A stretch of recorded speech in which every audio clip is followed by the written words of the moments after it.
What kind of man brings his mistress to his pregnant wife's funeral and smiles? Just imagine St.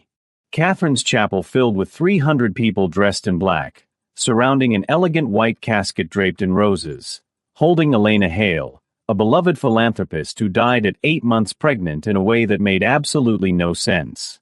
The air was thick with a scent of white lilies and expensive perfume, mixed with something else.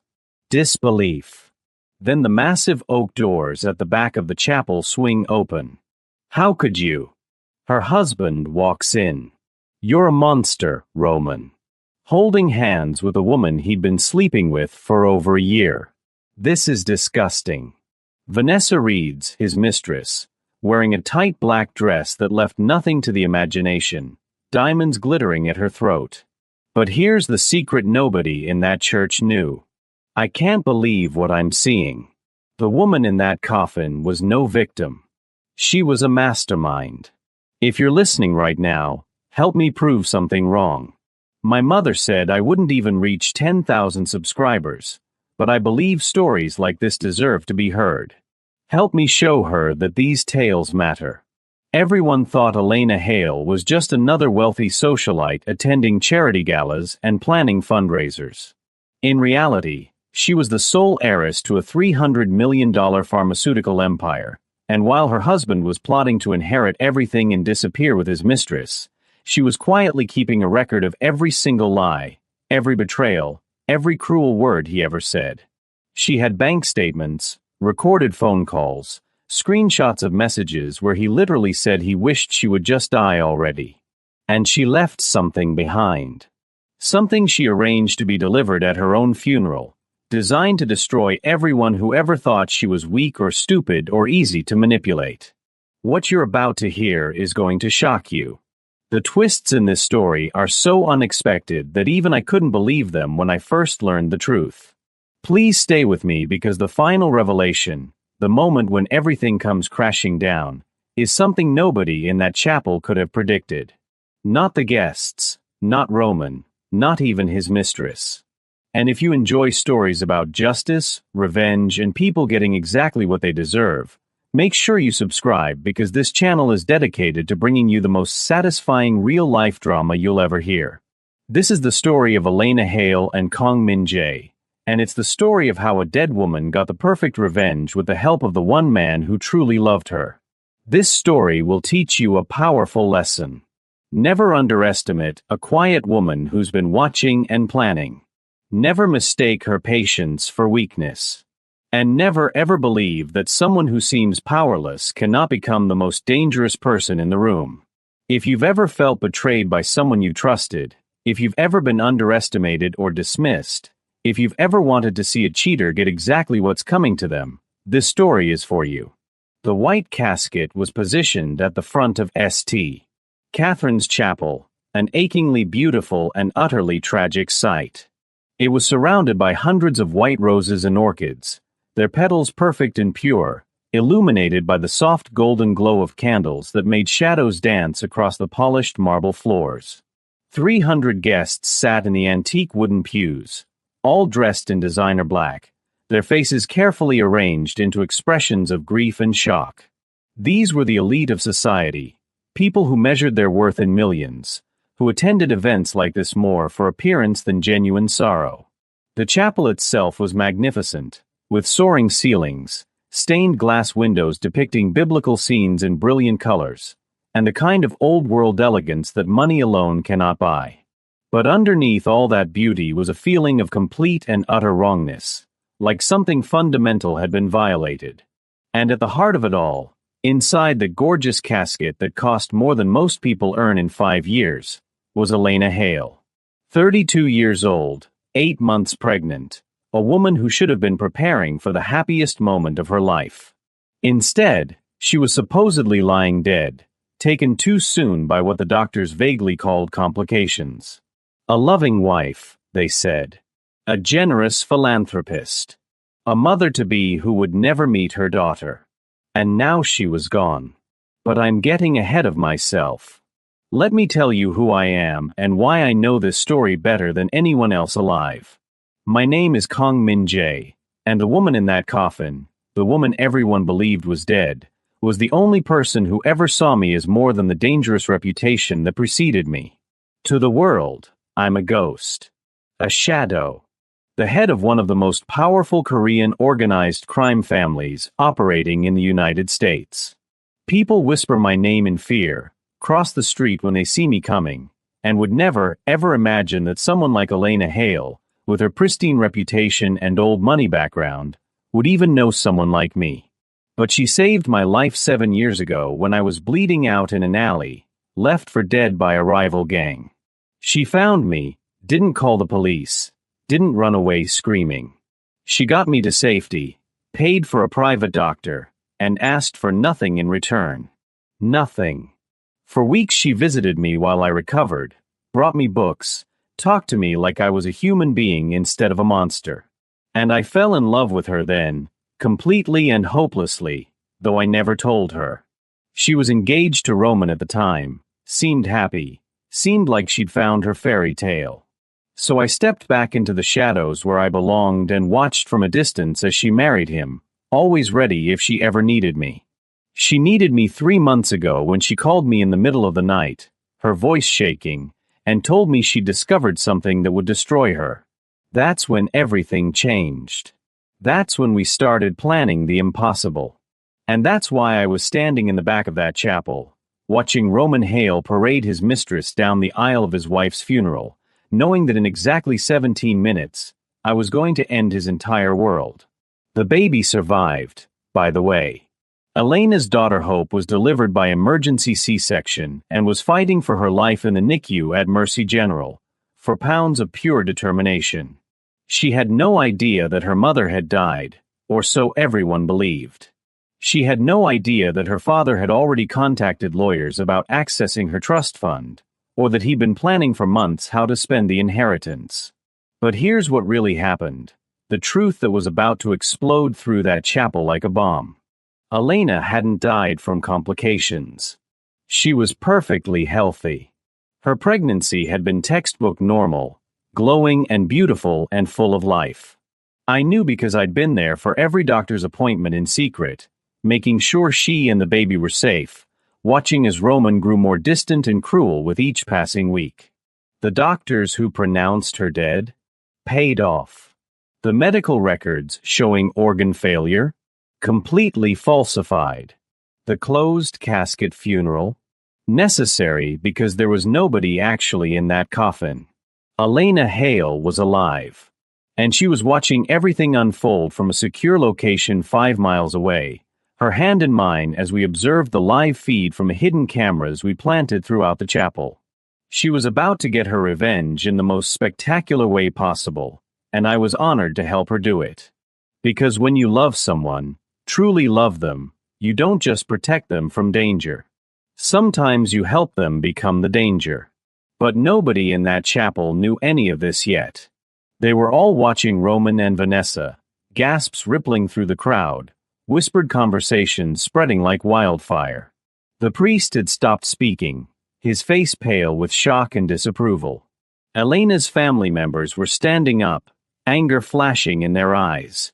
And Roman, that pathetic excuse for a man, just kept walking down the aisle with that smug smile on his face, completely unaware that his entire life was about to be destroyed in front of everyone he'd ever wanted to impress.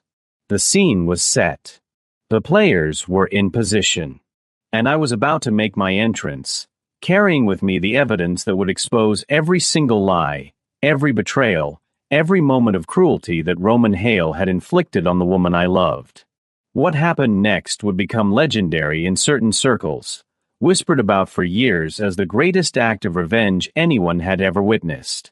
But to understand how we got here, to truly appreciate the beautiful destruction that was about to unfold, you need to know the whole story. You need to understand who Elena really was, what Roman did to her, and how a pharmaceutical heiress and a mafia boss formed the most unlikely alliance in history. You need to hear about the nights we spent planning every detail, the moment our friendship turned into something more, and the impossible choice Elena made when she realized the only way to expose the truth was to fake her own death. So let me take you back to the beginning, To the night 3 months ago when Elena called me and said the 4 words that changed everything. The 4 words that set this entire plan in motion and led us to this moment, standing on the edge of the most satisfying revenge either of us had ever imagined. I know everything, she'd said, her voice breaking. And I need your help. To understand what happened at that funeral, you have to go back to the beginning. Back to when Elena Hale thought she'd found her fairy tale. Back before she knew that the man she married was nothing more than a con artist in an expensive suit. Back to the moment when her perfect life started crumbling and she realized she'd been living a lie. Everyone believed Roman and Elena had a fairy tale romance. The kind of love story that magazines wrote about and society pages celebrated with glossy photographs. She was Elena Whitmore before the marriage, the sole heiress to the Whitmore-Hale pharmaceutical empire worth over $300 million. Her family's company had developed some of the most important medications of the last century, treatments that saved lives and generated wealth beyond most people's comprehension. Roman Hale seemed devoted from the moment he entered her life at a charity gala 5 years ago. He was always by her side at fundraising events, always holding her hand at family gatherings, always playing the role of the perfect supportive husband. But behind the closed doors of their mansion in the elite Riverside Heights neighborhood, he never loved her. Not once. Not ever. Roman married Elena because she was his golden ticket to a life of unlimited wealth and luxury. He'd been a mid-level financial analyst before they met, making decent money but nothing compared to the world Elena inhabited. He saw her at that gala, did his research, and realized she was about to inherit everything when her aging father stepped down from the company. So he played the part perfectly. He was charming, attentive, romantic in all the ways that mattered to someone who'd grown up lonely despite her wealth. He studied her like a subject, learned what she wanted to hear, became exactly what she needed. For the first 2 years of their marriage, Roman maintained the facade beautifully. But when Elena became pregnant 8 months ago, everything changed. His mask began slipping in small ways at first. He grew colder, more distant, finding excuses to work late or travel for business. He stopped asking about her day, stopped touching her the way he used to, stopped pretending to care about the baby growing inside her. Then the comments started, casual and cruel, dropped into conversations like bombs. Things would be so much simpler if it was just the two of us, he'd say. Or sometimes, I never really wanted kids, you know. The worst was when he looked at her growing belly and said, I just hope this doesn't change everything between us, with a tone that made it clear he hoped it would end everything instead. Elena noticed all of it, felt the shift like ice forming in her veins, but she tried to convince herself it was just stress or fear of becoming a father. She made excuses for him because the alternative, that she'd married a man who didn't love her, was too painful to accept. But deep down, in the place where we store truths we're not ready to face, she knew something was terribly wrong. She just didn't know how wrong until the rumors started spreading through their social circle like poison in the water. And those rumors were about to force Elena to confront a reality more horrifying than she could have imagined. Vanessa Reeds was a predator who knew exactly what she was doing. She was 28 years old, stunningly beautiful in the way that turns heads and stops conversations, and she worked as a senior marketing director at a firm that did business with several companies in Elena's social circle. She'd been sleeping with Roman for 14 months, ever since they met at a business conference in Miami. Roman had been careless about hiding the affair, sloppy in the way that arrogant men often are when they believe they're untouchable. But Vanessa was different. She was strategic, patient, calculating. She didn't just want to be Roman's mistress. She wanted to be his wife, and that meant Elena needed to be completely out of the picture. So Vanessa began deliberately spreading vicious rumors through the elite social circles where reputation meant everything. She whispered to the right people at the right parties, always careful to seem concerned rather than malicious. She'd say things like, I'm so worried about Roman. He seems so stressed about Elena's pregnancy, as if she was a caring friend rather than the woman destroying his marriage. She'd mentioned casually that Roman had confided in her about feeling trapped, about how different Elena had become since getting pregnant, about how he sometimes wondered what his life would be like if he were free. The rumors grew darker and more specific. She told people that Roman was consulting with lawyers about inheritance laws. She implied that he was counting down the days until Elena's death during childbirth would solve all his problems and leave him free to move on with someone else, someone younger and more fun and less complicated. The whispers spread like wildfire through country clubs and charity luncheons, through golf courses and private dining rooms. People love scandal, especially when it involves the wealthy and powerful, and this story had everything. A pregnant heiress, a cheating husband, a beautiful mistress, and the dark suggestion that someone might be waiting for a convenient tragedy. Most people didn't truly believe Roman would hurt Elena, but they loved talking about the possibility, loved the drama of it all. The rumors reached Elena's ears at a spring charity luncheon benefiting children's literacy programs. She was 6 months pregnant, glowing in a soft blue maternity dress, when she overheard 2 women talking in the bathroom. They didn't know she was in the stall, didn't realize she could hear every cruel word. "That poor Elena Hale," one of them said. "Everyone knows Roman's counting down the days until she's gone so he can finally be with that Vanessa woman and get his hands on the Whitmore fortune. It's absolutely tragic." The other woman laughed, actually laughed, and said, "Well, if she's stupid enough not to see what's happening, maybe she deserves whatever happens." Elena sat in that bathroom stall with her hands pressed against her pregnant belly, feeling her daughter kick beneath her palms, and something fundamental broke inside her. Not her spirit, though. Her illusions shattered, yes, but something harder and sharper took their place. She didn't cry. She didn't scream. She sat there in absolute silence, feeling rage and clarity wash through her in equal measure, and made a decision that would change everything. She didn't confront Roman when she got home that evening. She didn't throw plates or demand explanations or break down in tears. Instead, she went up to her bedroom, closed the door, and pulled out her phone. She scrolled through her contacts until she found a name she hadn't called in almost 2 years, a name that represented a life completely separate from her world of charity galas and pharmaceutical board meetings.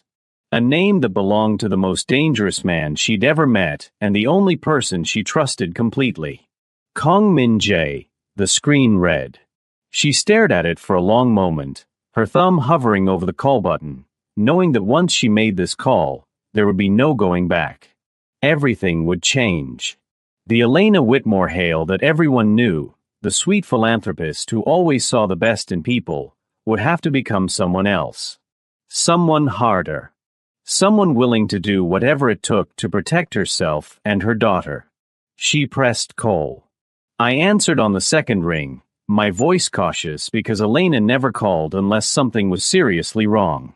The moment I heard her voice, tight with controlled emotion, I knew this wasn't a social call. "We need to meet," she said quietly. "Tonight. Somewhere private. I know what Roman's planning, and I need your help with something that might sound completely insane." I didn't hesitate. I didn't ask questions. I just said, "I'll send you an address. Come alone. Whatever you need, it's yours."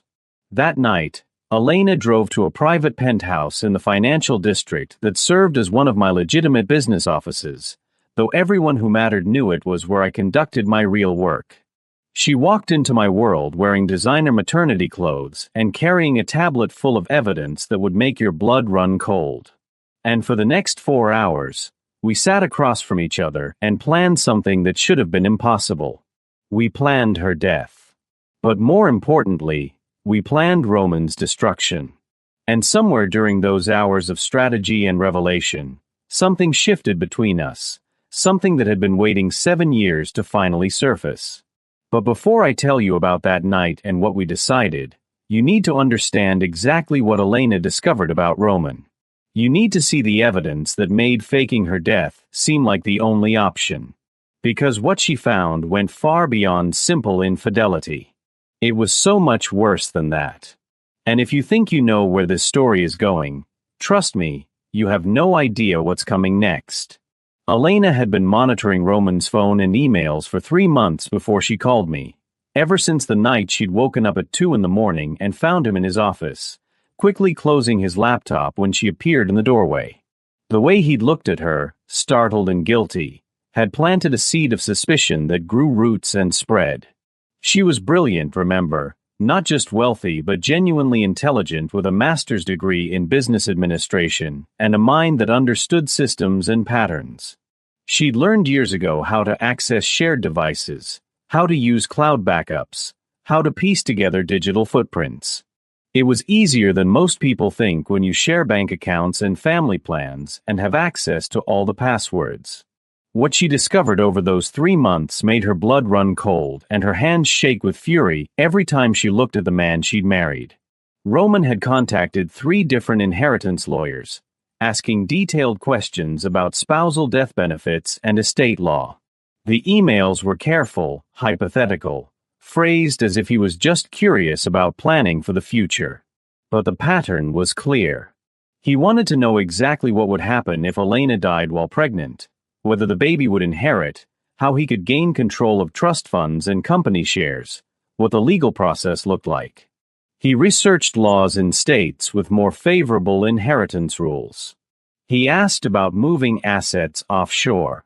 He even inquired about hiring private investigators to document any potential claims against the estate, as if he was already preparing for challenges to his inheritance. But it got worse. So much worse.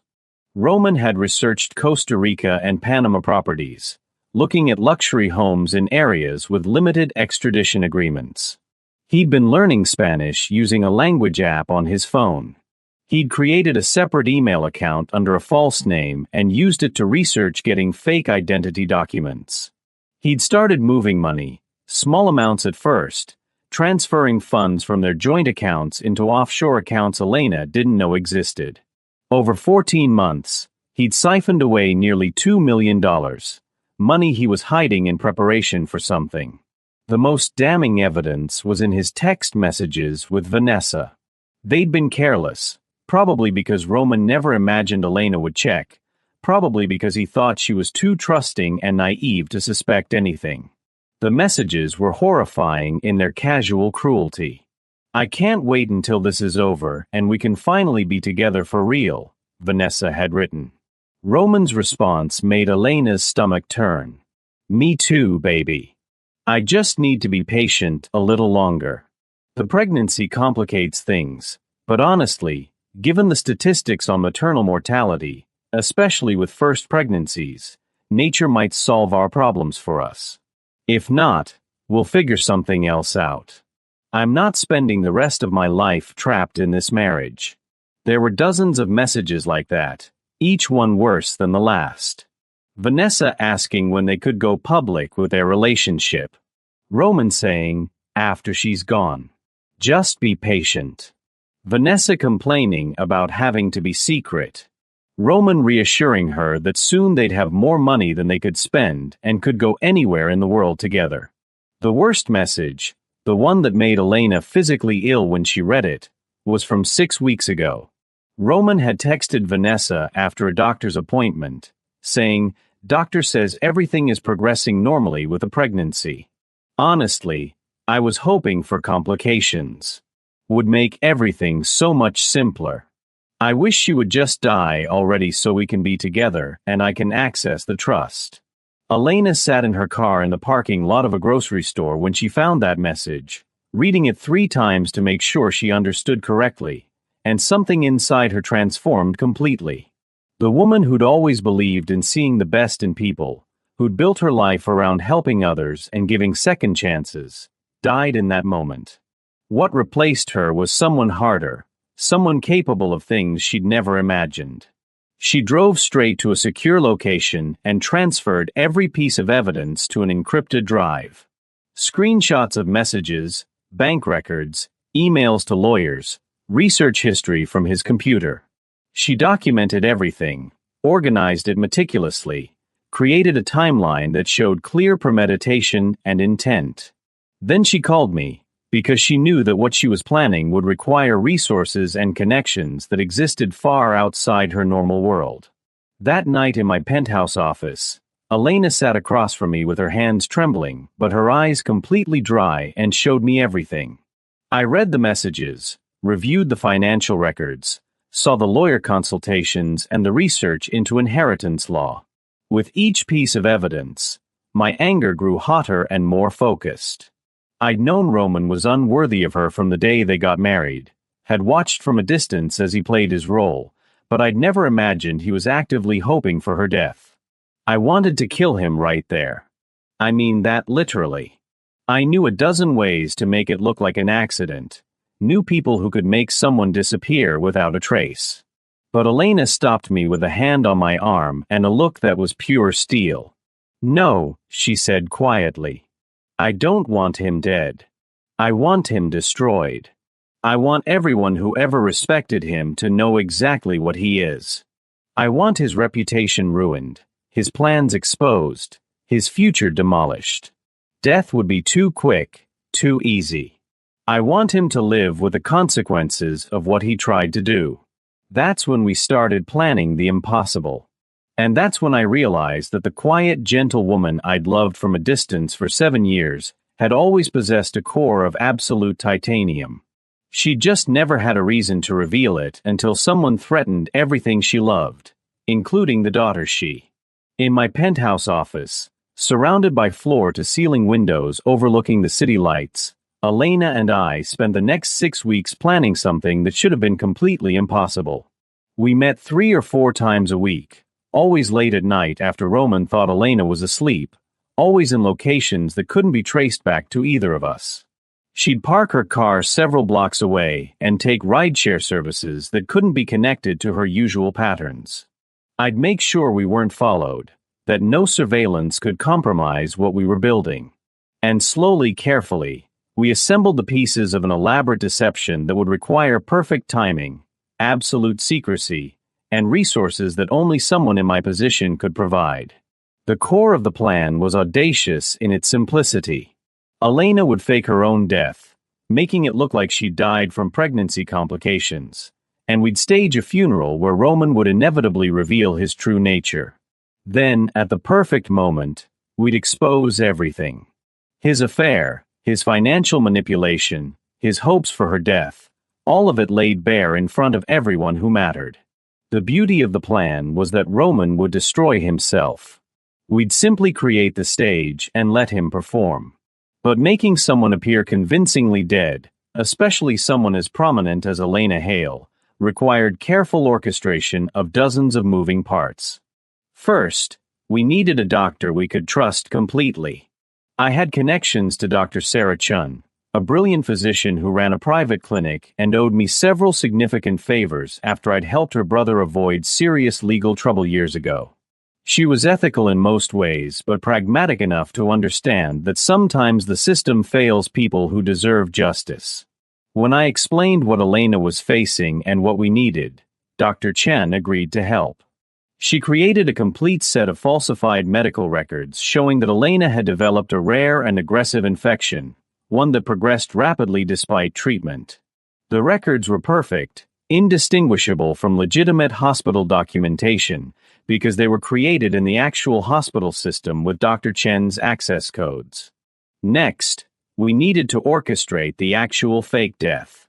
Elena would be admitted to Mercy General Hospital, a facility where Dr. Chun had admitting privileges, complaining of severe symptoms.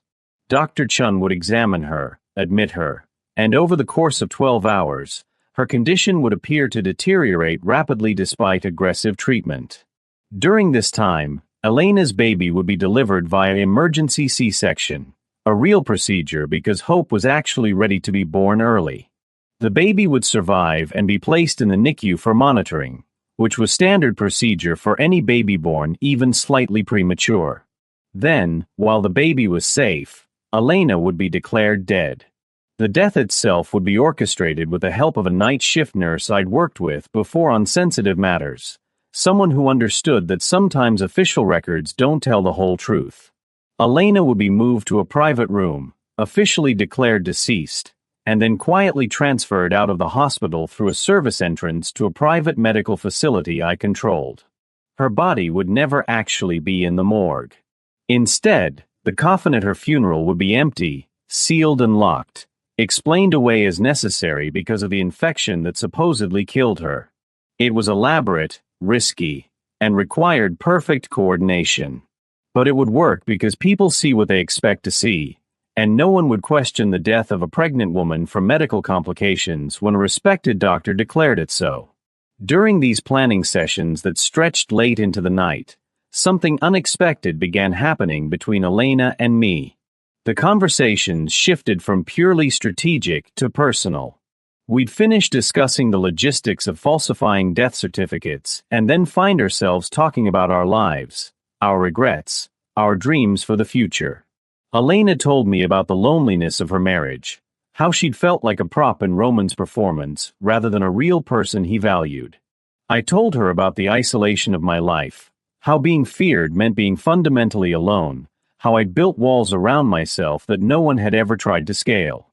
One night, about 3 weeks into our planning, we'd been reviewing the timeline for the funeral when Elena suddenly stopped mid-sentence and looked at me with an expression I couldn't quite read. "Why did you really agree to help me with this?" she asked quietly. "I know you said you owed me for saving your life, but this goes far beyond repaying a debt. You're risking everything. Why?" I should have deflected or made a joke or kept the walls firmly in place. But sitting there in the dim light of my office, looking at this woman who'd shown me kindness when I was at my most vulnerable, who'd never looked at me with fear or judgment, who trusted me with her life and her daughter's future, the truth just came out. "Because I've been in love with you since the day you found me bleeding in that alley 7 years ago," I said quietly. "Because watching Roman treat you like something he owned instead of someone he cherished has been torture. Because you deserve so much better than what he gave you, and I would do absolutely anything to protect you and give you a chance at the life you should have had. I didn't tell you before because you seemed happy with him, and I respected that. But now, helping you destroy the man who tried to destroy you, that's not about repaying a debt. It's about making sure the woman I love gets the justice she deserves." The silence that followed felt like it lasted forever. Elena sat completely still, her eyes wide, one hand resting on her pregnant belly. Then, slowly, she smiled. It wasn't a big dramatic smile, just a small genuine expression of something that looked like relief mixed with wonder. "I think I've known for a while," she said softly. "The way you look at me when you think I'm not paying attention. The way you remember every small detail I mention. The way you're so careful with me, like I'm something precious. And here's the thing, Kong. I'm starting to feel something too. I don't know if it's love yet or if I'm just desperate for someone who actually cares about me, but when I'm with you, I feel safe in a way I never felt with Roman. I feel seen. And that matters more than I can explain. We didn't kiss that night. It felt too soon, too complicated with everything else happening. But we held hands across the table while we continued planning, and something fundamental shifted between us. We weren't just allies anymore. We were becoming something more, something neither of us had expected, but both of us desperately needed. The planning continued over the following weeks, growing more detailed and more complex. We mapped out every moment of the funeral, planned the seating arrangements to ensure maximum impact when the truth was revealed, coordinated with Dr. Chen and the hospital staff about timing. I arranged for surveillance cameras to be installed in the chapel, hidden in the flower arrangements and behind decorative elements, so Elena could watch everything unfold from a safe location.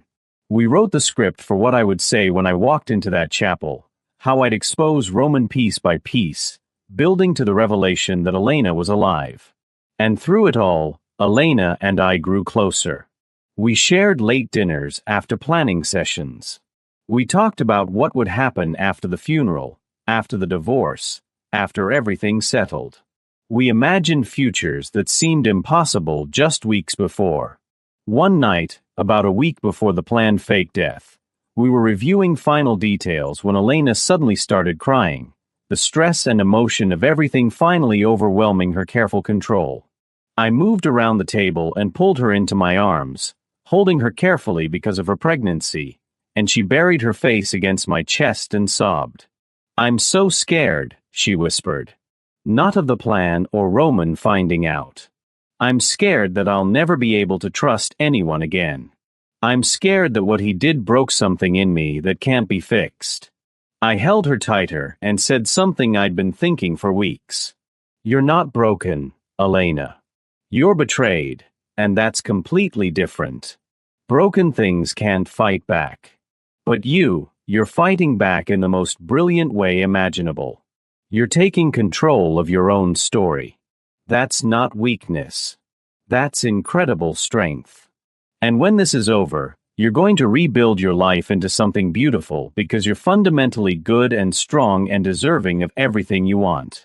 She pulled back slightly and looked up at me, her eyes red from crying but also full of something that made my heart race. Then she kissed me. It was gentle and tentative at first, a question more than a statement. I kissed her back, careful and protective, trying to pour 7 years of unspoken love into that moment without overwhelming her. When we finally pulled apart, we were both breathing hard, and Elena had the first genuinely happy smile I'd seen on her face in months. "Whatever happens after all this is over," she said softly, "I want you to know that you've given me something I didn't think I'd ever have again. Hope.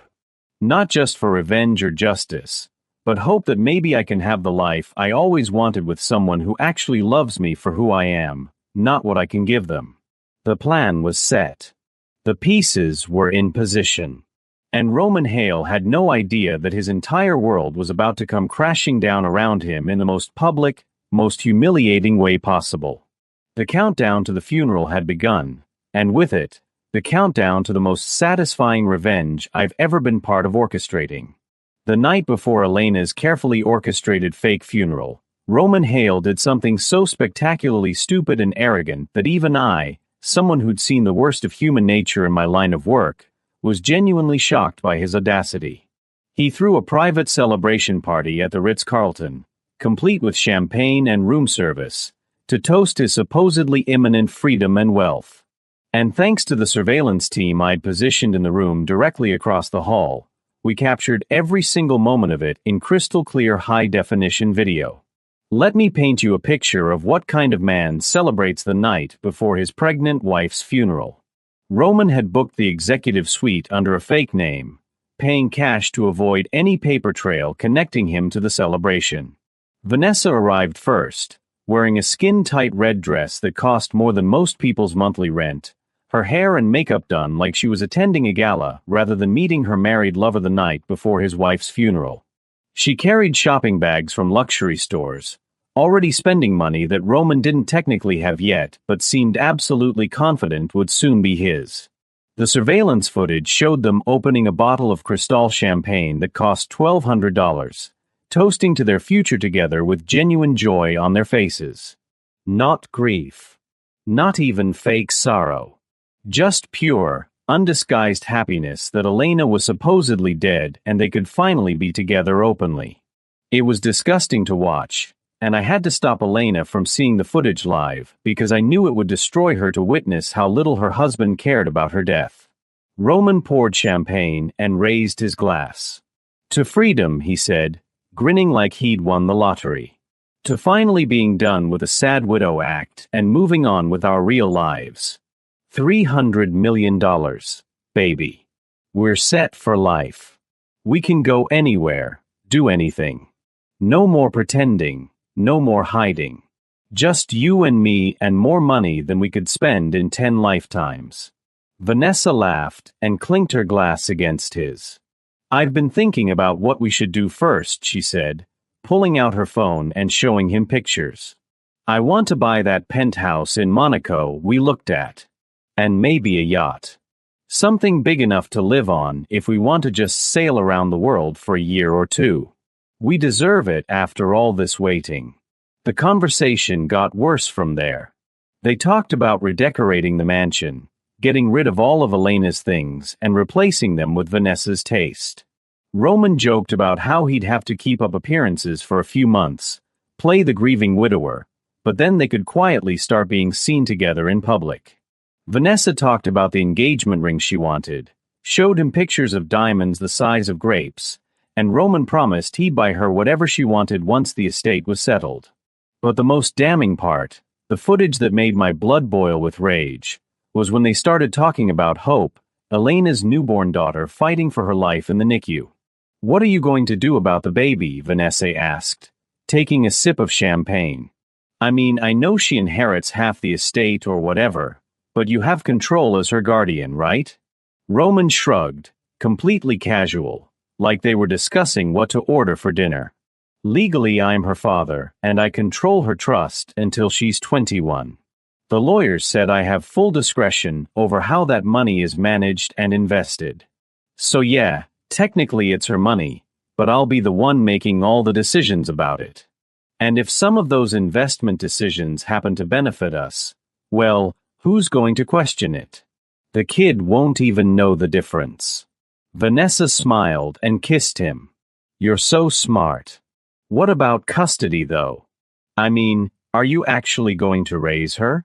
Because I'm not really the mother type. No offense to your daughter or whatever." Roman laughed, actually laughed, and said something that made me want to break through the wall and end him right there. "Honestly, I'm hoping Elena's parents will want to take her.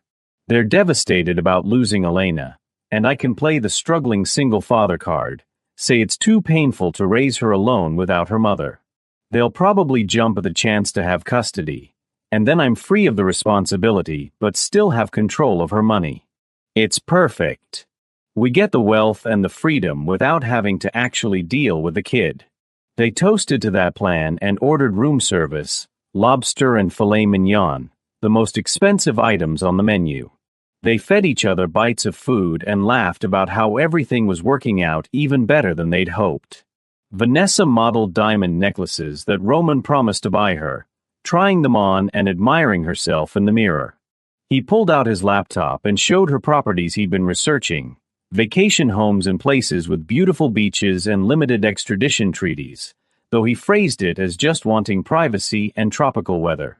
Around midnight, Vanessa pulled out her phone and started taking selfies, pictures of her and Roman together in the luxury suite, kissing and smiling and celebrating. "You can't post those yet," Roman warned. "We have to be careful.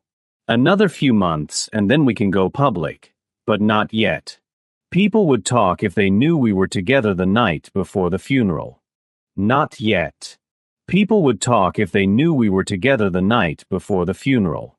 Vanessa pouted but agreed, though she kept the photos, probably planning to post them eventually as proof of their grand romance. They had no idea that every photo, every word, every toast was being recorded by the team positioned across the hall. We had 6 different camera angles and directional microphones that picked up every whisper. The evidence was absolutely damning, and it would play beautifully at the funeral when I exposed everything. Watching the surveillance footage from my office while Elena slept in the next room, preparing for the performance of her life the next day, I felt a cold rage settle into my bones. This man had married a good woman who'd loved him, gotten her pregnant, and then actively hoped she would die so he could steal her money and run away with his mistress. He was celebrating her supposed death like it was the best thing that ever happened to him. He was already planning how to exploit his own daughter's trust fund. He deserved everything that was about to happen to him and more. I saved the footage to multiple secure drives, made backup copies, and prepared the edited version that would be played at key moments during the funeral. Roman Hale had handed us the ammunition to destroy him, and he was so arrogant, so confident that he'd gotten away with everything, that he never considered the possibility that someone might be watching. The funeral was set for 2 in the afternoon the next day. In less than 14 hours, Roman would walk into St. Catherine's Chapel thinking he was attending his wife's funeral and beginning his new life of freedom and wealth. What he didn't know was that he was walking into a trap that would end everything he'd ever hoped for and expose him in front of everyone who mattered. Elena was alive and watching. I was ready to deliver the evidence. And Roman's premature celebration was about to become the biggest mistake of his pathetic life. The revenge we'd spent 6 weeks planning was about to unfold in the most spectacular way imaginable. Justice was coming, and it was going to be beautiful. The afternoon of the funeral arrived with perfect weather, which somehow made everything feel even more surreal. Brilliant sunshine streamed through the stained glass windows of St. Catherine's Chapel, casting patterns of colored light across the marble floors and the white casket that held absolutely nothing.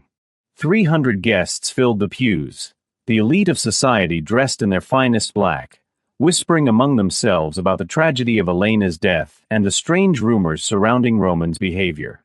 I was positioned 5 miles away in a secure penthouse apartment, sitting beside Elena as we watched multiple camera feeds showing every angle of the chapel. She wore comfortable clothes, her hand resting on her recovering belly, while her daughter Hope slept peacefully in a bassinet nearby, healthy and beautiful and completely unaware that she was about to be part of the most dramatic revelation of the decade. Elena's hand was in mine, squeezing tight as we watched the chapel fill with people who believed she was dead. The funeral started with traditional elements. The priest delivered opening remarks about life and loss and faith. Elena's parents sat in the front row, her mother sobbing into a handkerchief while her father stared at the casket with hollow eyes. They believed their daughter was dead, and watching their genuine grief was the hardest part of this entire plan. Elena had wanted to tell them the truth, but we'd agreed it was too risky. Their reactions needed to be authentic for the plan to work, and they'd understand once everything was revealed. At least, we hoped they would. Then, exactly as we'd anticipated, the chapel doors swung open and Roman made his entrance. The collective gasp from the assembled guests was audible even through our audio feeds. Roman walked down the center aisle with Vanessa Reeds on his arm, both of them making absolutely no effort to hide their relationship or appear appropriately somber.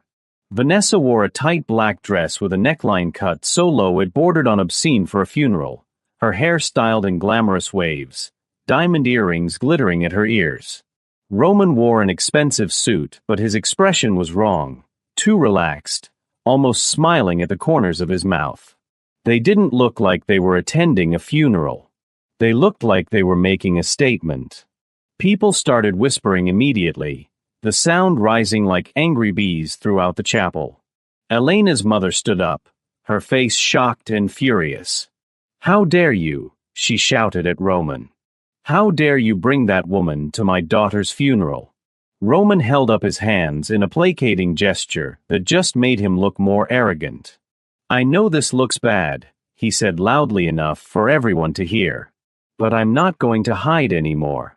Elena would have wanted me to be happy, and Vanessa makes me happy.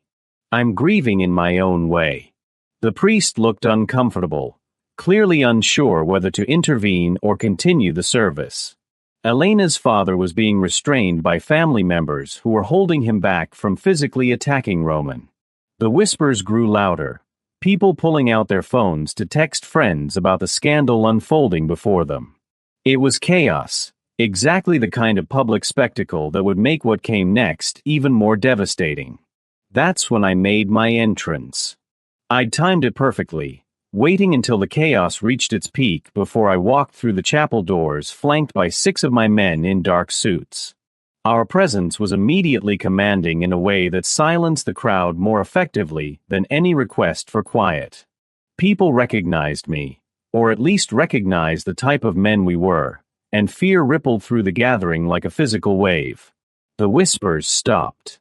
Everyone turned to watch as I walked down the center aisle with slow, deliberate steps, my eyes locked on Roman's suddenly pale face.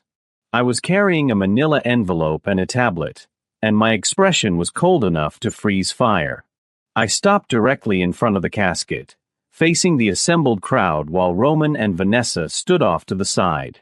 The priest started to speak, but I held up one hand and he fell silent, understanding that whatever was about to happen was bigger than traditional funeral protocols.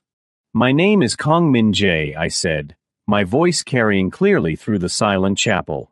I'm here on behalf of Elena Hale to deliver her final wishes and to share some information that I believe you all need to hear. When Elena realized what was happening in her marriage, when she discovered the truth about the man she trusted with her life and her future, she came to me for help. And what I'm about to share with you is going to change everything you thought you knew about Roman Hale and his mistress Vanessa Reeds. Roman's smug expression was finally starting to crack. Confusion and the first hints of fear flickered across his face. "What are you talking about?" he demanded. "Who even are you? You have no right to be here." I smiled, but it wasn't friendly. "I have every right because Elena gave me these documents and asked me to make sure the truth came out. Let's start with the affair, shall we?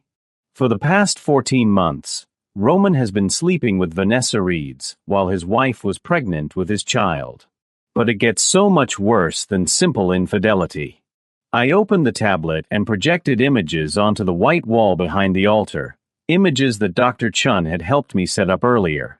The first image was a screenshot of text messages between Roman and Vanessa, their cruel words blown up large enough for everyone to read. The chapel erupted in shocked gasps and angry murmurs as people read Roman's message, saying he wished Elena would just die already so they could be together. "But wait," I said, advancing to the next image. "It gets better." Here we have emails to inheritance lawyers where Roman was researching how quickly he could access Elena's $300 million fortune after her death. And here, I showed another screenshot, are his research into fake identities and offshore accounts.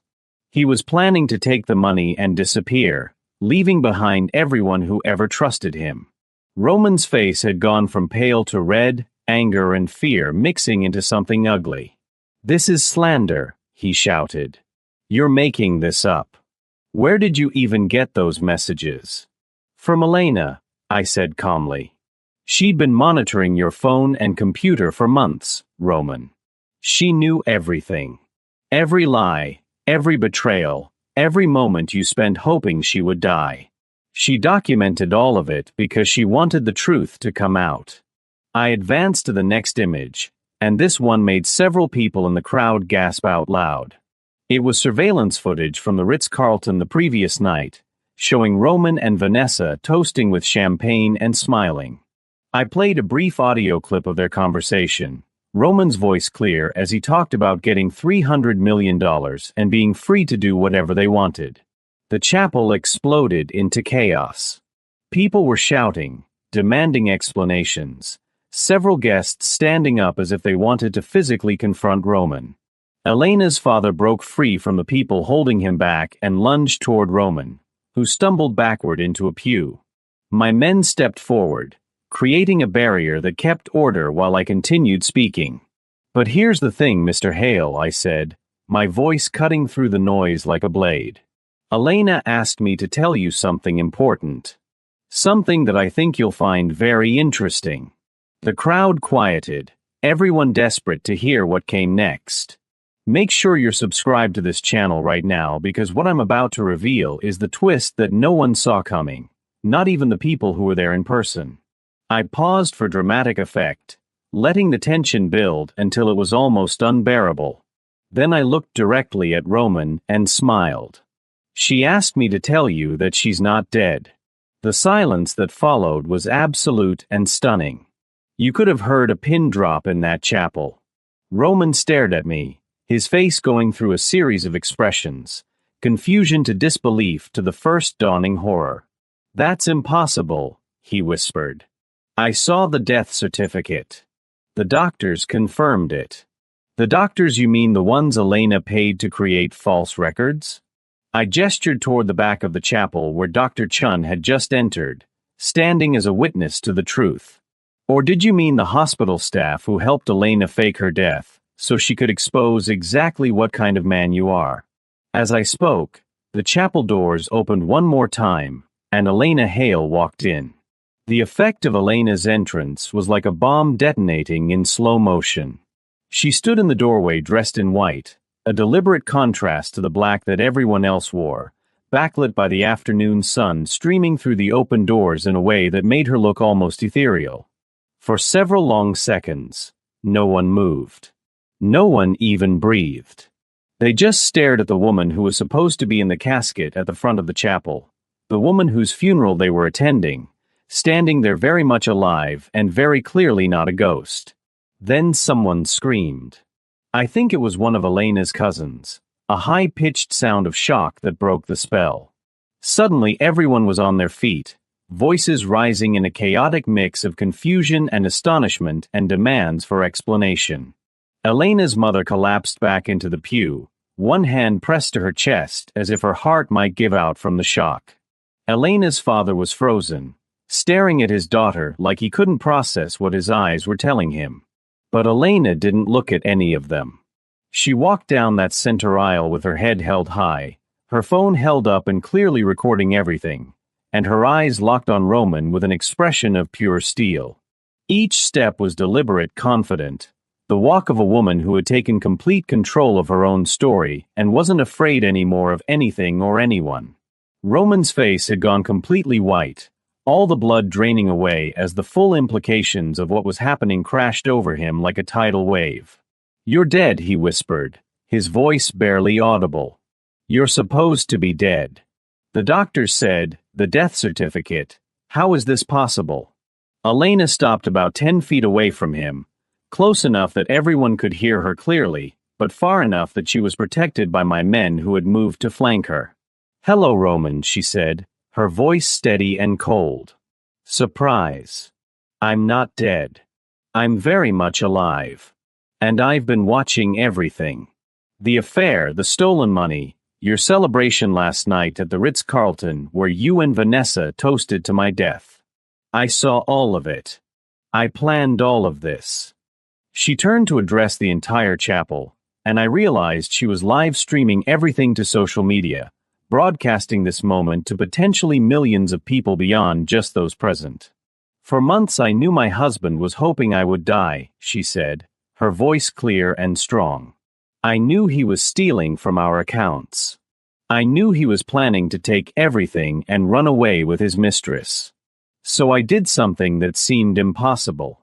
I faked my own death to expose the truth about who Roman Hale really is and what he was willing to do for money." The chapel was completely silent now except for some people crying and the sound of phones recording from every angle. Elena was the center of attention, commanding the room with a kind of presence that comes from absolute moral certainty. Every cruel thing he said about me, every message hoping I would die, every plan to steal from our daughter's trust fund, it's all documented. It's all evidence. And it's now public record. Roman tried to speak, stammering something about misunderstandings and being able to explain, but Elena cut him off with a gesture. "You wished I would just die already," she quoted his own message back to him. "You celebrated the night before my funeral. You brought your mistress to what you thought was my actual funeral and smiled. There's nothing to explain, Roman. You showed everyone exactly who you are." Vanessa, who had been frozen in shock, suddenly tried to run. She made it about 3 steps before 2 police officers who'd been waiting outside the chapel entered and blocked her path. Both she and Roman were about to face serious legal consequences, something I'd arranged with a prosecutor friend who was very interested in the evidence of fraud and financial crimes we'd compiled. Elena walked past Roman without another glance and went straight to her parents. Her mother was sobbing, reaching out with shaking hands, and Elena embraced her tightly.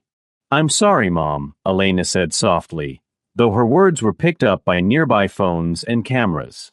"I'm so sorry I had to put you through this. But I needed everyone to see the truth. I needed proof that couldn't be denied."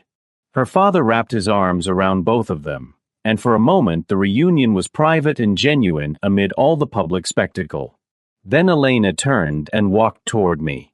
The crowd watched as she moved to my side, and I took her hand in mine, a public declaration that we were together in this and in everything that came next. "This man," Elena said, gesturing to me, "is Kong Min Jae. Years ago I saved his life, and when I needed help exposing the truth about my husband, he gave me everything I needed to fight back. He helped me plan this, helped me protect my daughter, and showed me what real loyalty and real love actually look like. Everything you think you know about him, about me, about what's happened here today, understand this. We did what was necessary to expose a man who married me for money and hoped I would die so he could inherit everything. The police moved forward to take Roman and Vanessa into custody. Roman was still stammering protests, trying to claim this was all some misunderstanding, but the evidence was overwhelming and public. He'd been caught on camera and in messages doing exactly what Elena accused him of.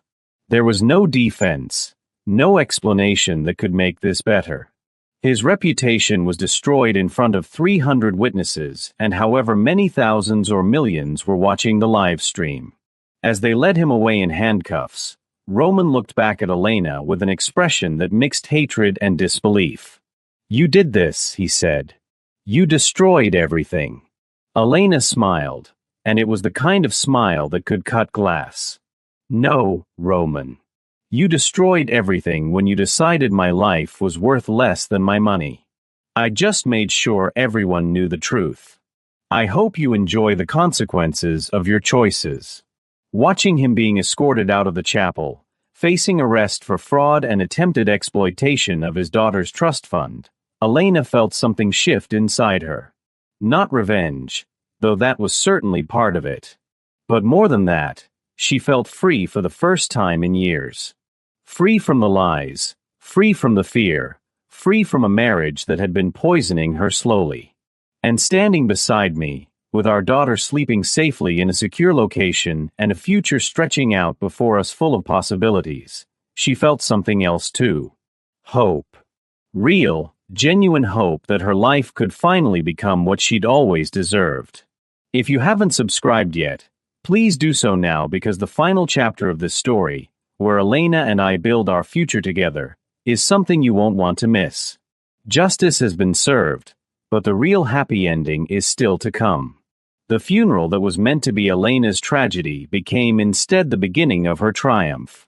6 months passed between that explosive funeral and the day Elena and I stood in a garden preparing to exchange vows, and those months were filled with a kind of transformation that only comes from burning down everything false and rebuilding from the foundation up. Roman's world collapsed within days of the funeral revelation. The video evidence, the text messages, the financial records, all of it was handed over to prosecutors who filed charges for fraud, attempted exploitation of a minor's trust fund, and several other financial crimes. His arrest and the details of his crimes became international news, the kind of scandal that people discussed at dinner parties and analyzed on legal commentary shows. The man who'd thought he was so clever, so untouchable, became a cautionary tale about greed and arrogance. He was eventually sentenced to 8 years in federal prison and ordered to pay back every dollar he'd stolen, plus penalties that would leave him financially ruined for the rest of his life. Vanessa faced her own consequences. Several of Elena's family members filed civil suits against her for conspiracy and emotional distress, seeking damages that would ensure she never profited from her role in the scheme. Her career imploded as companies distanced themselves from the woman who'd celebrated a pregnant woman's supposed death. She fled the city but couldn't escape the internet, which never forgets and never forgives that kind of cruelty. Last I heard, she was working retail somewhere under an assumed name, her dreams of luxury and diamonds reduced to minimum wage and anonymity. But this story isn't really about their destruction, satisfying as that was to witness. It's about what Elena built after tearing down the lies. The divorce was finalized within 3 months, expedited because of the criminal charges and the overwhelming evidence of Roman's fraud. Elena retained full custody of Hope and complete control of her family fortune, which Roman had never actually touched despite all his planning. She threw herself into her philanthropic work with renewed purpose, using her experience to start a foundation helping women escape financially abusive marriages. She spoke publicly about her story, not for revenge but to show other women that they didn't have to accept being controlled or diminished by partners who saw them as assets rather than people. And through all of it, I was by her side, learning how to be part of someone's life in a healthy way instead of from the shadows. Elena introduced me to her family and friends, not hiding who I was or what I did, but also showing them that I was more than my reputation. Some people couldn't accept it, couldn't reconcile the image of a mafia boss with a man who clearly loved their daughter and granddaughter. But Elena's parents, after the initial shock wore off, saw how I treated their daughter with respect and genuine care, and slowly they accepted that sometimes the most unlikely people can be exactly what you need. I stepped back from some of the darker aspects of my business, focusing more on legitimate enterprises and using my connections to protect rather than intimidate. Elena never asked me to change, but loving her made me want to be better than I'd been. She saw good in me that I'd forgotten existed, and I wanted to live up to that vision. Hope grew healthy and strong, a beautiful baby girl with her mother's eyes and a spirit that seemed determined to experience every moment of life with full intensity. She had no memory of the father who'd been willing to exploit her trust fund, and Elena and I agreed that we'd tell her the truth when she was old enough to understand it, but that she'd grow up surrounded by love rather than bitterness. I held that tiny girl in my arms and felt something I'd never experienced before. The overwhelming responsibility and joy of being trusted with someone so precious and vulnerable. 3 months after the divorce was finalized, on a quiet evening in the penthouse where Elena and I had first planned her fake death, I asked her to marry me. There was no dramatic public proposal, no orchestra or flash mob or any of the theatrical gestures people sometimes make. Just the two of us, Hope sleeping in the next room, and a simple question about whether she wanted to build a future together officially and permanently. She said yes without hesitation, and we both cried a little, overwhelmed by how far we'd come from that night when she'd called me desperate and scared and asking for help. Which brings us to today, 6 months after the funeral that shook society and exposed a monster masquerading as a devoted husband. The ceremony was intentionally small and private, held in the garden behind a property I owned outside the city, far from cameras and gossip and public scrutiny. We invited only 50 people, family and close friends who genuinely cared about our happiness rather than our scandal. The garden was beautiful, late summer flowers in full bloom, string lights hung between trees creating a canopy of soft light as the sun set. Elena was radiant in an elegant white gown, simple and sophisticated, her hair loose around her shoulders and a smile on her face that I'd spent 7 years dreaming about. She carried a bouquet of white roses and walked down a path lined with candles, her father on one arm and her mother hovering nearby, both of them crying happy tears this time instead of grief. Hope was there too, 8 months old and held by Elena's mother, wearing a tiny white dress and completely oblivious to the significance of the moment but present for it nonetheless. I stood at the altar in a black suit, my heart pounding in a way that had nothing to do with fear and everything to do with the overwhelming realization that this brilliant, strong woman had chosen me. After everything she'd been through, all the betrayal and pain, she decided to trust again and build something new with a man most people would cross the street to avoid. The ceremony was simple and genuine. We'd written our own vows, and when it came time to speak, Elena's words nearly broke me. Standing before her, I felt exposed in a way that was both terrifying and freeing, like she could see every part of me and chose to love all of it anyway.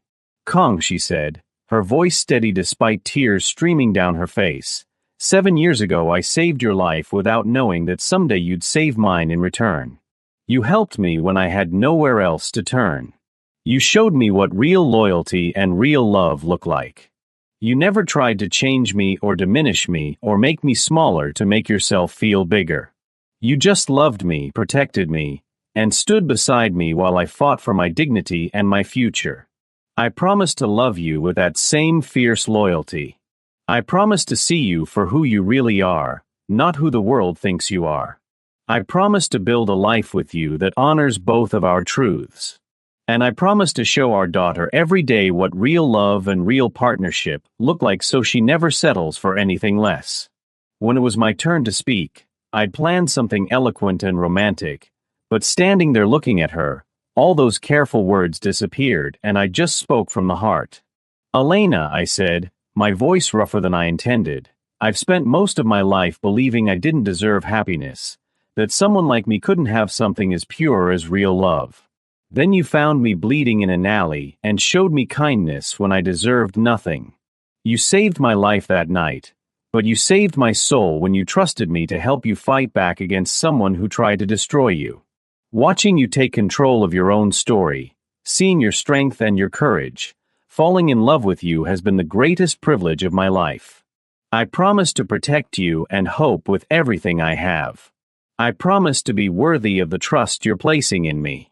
And I promise to spend the rest of my life making sure you never regret choosing to love a man like me. The officiant, a friend of Elena's family, pronounced us married, and when I kissed my wife for the first time as her husband, the small gathering erupted in applause and cheers. Elena's mother was openly sobbing, and even my hardened security team who'd helped orchestrate the funeral revenge were smiling. It was a moment of pure joy, unmarred by scandal or spectacle, just two people who'd found each other in the darkness and decided to walk toward the light together. The reception was intimate and warm, dinner under the stars with toasts that celebrated not just our marriage but the journey we'd taken to get there. Elena's father stood up and gave a speech that acknowledged how difficult it had been to accept me, but how grateful he was that I'd protected his daughter when she needed it most. My own team raised glasses to the woman who'd made their boss human again. And Elena and I danced to a song about second chances and new beginnings while Hope slept peacefully nearby, surrounded by people who would protect and love her unconditionally. As the evening wound down and guests began to leave, Elena and I stood in the garden alone for a moment, her head resting against my chest, my arms wrapped around her. We'd survived something that should have destroyed her, had turned it into triumph, and were now beginning something neither of us had expected to find. "Do you ever think about what would have happened if I hadn't called you that night?" Elena asked quietly. "If I'd tried to handle Roman on my own or just accepted what was happening?" I tightened my arms around her. "I think you would have found another way to fight back because that's who you are. You're not someone who accepts being victimized. But I'm grateful every day that you trusted me enough to call, that you let me be part of your story. Being with you, loving you, it's given my life a meaning and purpose I didn't know was possible." She tilted her head back to look at me, and her smile was everything. "We're going to have a good life," she said.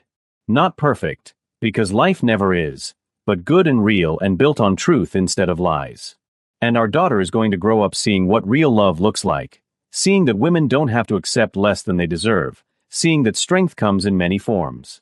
I kissed her forehead and pulled her close again. "The best life," I promised. "Because you deserve nothing less than everything good this world has to offer, and I'm going to spend the rest of my life making sure you have it." And that, ultimately, is what this story is about. Not just revenge, though that was satisfying in its own way. Not just justice, though Roman and Vanessa certainly got what they deserved. This story is about a woman who refused to be a victim, who fought back brilliantly and bravely, and who found real love with a person who saw her for who she truly was. It's about second chances and new beginnings and the courage it takes to tear down everything false in your life so you can build something true. Elena and I went on to build a family, to use our combined resources and connections to help other people trapped in abusive or exploitative situations, and to show our daughter that she could be both gentle and strong, both kind and fierce. We never hid the truth of how we got together or what her biological father had done, but we also never let that darkness define us. We chose light instead, chose love, chose to believe that people could change and grow and become better versions of themselves. If you're watching this and you've stayed with me through this entire story, thank you. Make sure you're subscribed because I have more stories like this, more tales of justice and revenge and people reclaiming their power. But more than that, I hope this story taught you something. I hope it showed you that you're never truly powerless even when it feels like you have no options. I hope it reminded you that patience and planning can be more powerful than immediate confrontation. And I hope it proved that love, real love, doesn't manipulate or control or diminish. It protects and empowers and stands beside you while you fight your own battles. Elena taught me that. She saved my life twice, once physically and once spiritually. And building a life with her and Hope has been the greatest adventure I've ever undertaken, better than anything I accomplished in my previous life of shadows and fear and violence. So here's to second chances. Here's to women who refuse to be victims. Here's to finding love in unexpected places. And here's to the courage it takes to burn down your life when it's built on lies and rebuild it into something true and beautiful and worth fighting for. Elena and I are living proof that your story doesn't end when someone tries to destroy you. Sometimes that's just the beginning of the best chapter you'll ever write. This story teaches us something fundamental about human nature and the choices we make when faced with betrayal. Elena could have accepted her situation, could have confronted Roman directly and hoped for the best, or could have simply walked away quietly. Instead, she chose a fourth path that required incredible courage and strategic thinking. What makes her story powerful isn't just the revenge, satisfying as that was. It's the decision to take complete control of her own narrative instead of remaining a victim of someone else's cruelty. She recognized that sometimes the truth needs to be undeniable, that exposing someone's true nature requires more than just words or private confrontations. It requires evidence and witnesses and a willingness to do something extraordinary. This story also reminds us that love comes in unexpected forms and that the people who truly care about us are revealed not in the easy moments, but in the moments when we need help the most.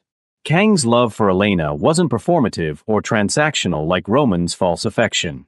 It was steady, protective, and focused on her well-being rather than what he could gain from her.